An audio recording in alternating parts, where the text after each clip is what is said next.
Welcome to Scary Production, your gateway to the most spine-chilling horror stories and unnerving tales. Dive into a world of darkness where every shadow hides a secret and every whisper tells a haunting story. From ghostly encounters to unsolved mysteries, we bring you the finest in horror content designed to keep you on the edge of your seat. Are you ready to face your fears? Subscribe now, and let the terror begin. It was evening in the village of Dara, and the sun was slowly setting, casting long shadows over the golden wheat fields. The villagers were returning to their homes, and the soft sound of the call to prayer echoed faintly in the air. Life in Dara followed a normal routine, except for one unspoken rule: no one ventured towards the fields at night, and no one went near the old well. The well was located on the edge of the village, at the far end of the vast wheat fields. It was a forgotten, decrepit structure, its mouth gaping open like a hungry creature. Its stone edges were broken and covered in moss, while vines wrapped around it, as if nature itself was trying to seal it forever. The villagers had given the well many names, the most common being the Little Grave.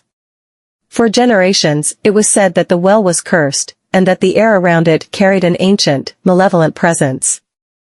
The elders often warned their children that anyone who went near the well never returned. Arif, a 15-year-old boy, had heard these stories his entire life. His grandmother, Hadra, had raised him after his parents had passed away in his childhood, and she frequently told him tales of the well's dangers. "It's not just a well," she would say, lowering her voice. "It's a doorway. A doorway to something evil. Never go near it, my son." But like many young people, Arif didn't believe in these stories. To him, the well was a relic of the past, a forgotten monument. The warnings seemed like tales meant to keep children from wandering too far from the village at night. His best friend Rashid felt the same way, and often made fun of the stories. One evening, when the village had quieted down, Rashid nudged Arif. They were sitting under a neem tree outside their houses. "I don't know about you," Rashid said, "but I'm tired of these old stories. They're just that, stories. Nothing ever happens there. That well is just an old ghost." Arif thought for a moment. His grandmother's voice echoed in his mind, warning him about the well's dangers. But Rashid's words stirred something in him, a curiosity, and a desire to prove his bravery. He had always been known as the cautious one, never willing to face the unknown. "What are you suggesting?" Arif asked hesitantly. "I'm saying we should go there," Rashid said with a grin. "Just take a look and come back. We'll show everyone that there's nothing to be afraid of." Arif hesitated but nodded, and before he could say anything more, Rashid was already heading toward the fields. Arif cast one last glance at his house, then steeled himself and followed his friend. The wheat fields were dense, and as they entered, the light from the setting sun began to fade. The path to the well was narrow and overgrown, as if no one had walked it for years.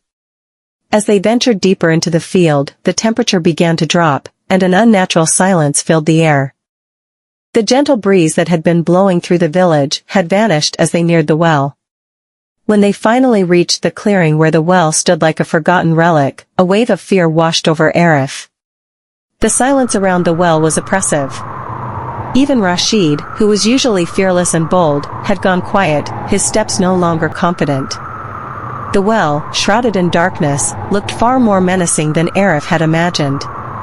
The moonlight barely touched it, as if shadows clung to its edges and refused to let go. "There it is," Rashid whispered, his voice uneasy. Arif stopped a few steps away, his eyes fixed on the well's gaping mouth.